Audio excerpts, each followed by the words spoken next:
Estou aqui com o amigo do Batiste, com o Batiste.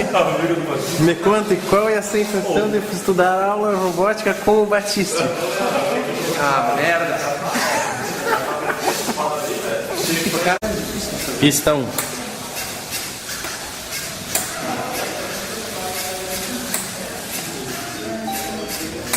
Tem dois ali, eu vi, eu não sei onde é que viu o vídeo, cara. Acho que não vai manchar muito por causa do caminho. Eu ia até achar o link pra vocês. Pô, Agosto de 2012, aula de robótica. que é com os flex, cara, os caras fazem umas pistas grandes, assim, cara.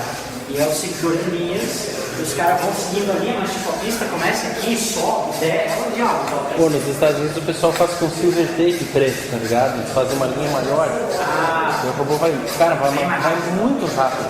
Porque tem mais pra trabalhar.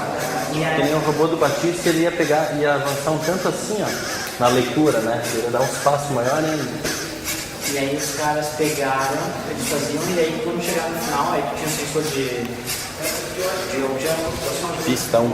e aí eles pegavam e identificavam o objeto, aí o robô agarrava e tinha que voltar pelo caminho, como se fosse um robô de aviação.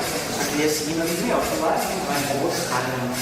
Mas cara, e tem o kit, tipo, você encontra alguém, trabalha com os eventos do leitor. Eu acho que assim, ó, o problema do leitor é que não dá uma decisão muito boa, né?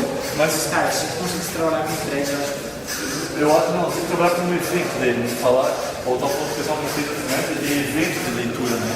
E os eventos são muito mais rápidos. Pô, um cara falou que se desligasse o show message aqui ia melhorar o desempenho, não mudou nada.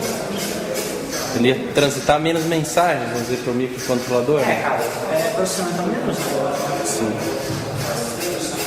O microcontrolador deve estar rodando 16 MHz no mínimo, né? É um Mario, cara, mas serve assim, porque não sei o que dizer. Isso aqui é um Mario. Até se bobear até mais, cara, porque os ares são potentes. Cara, tem armas bons.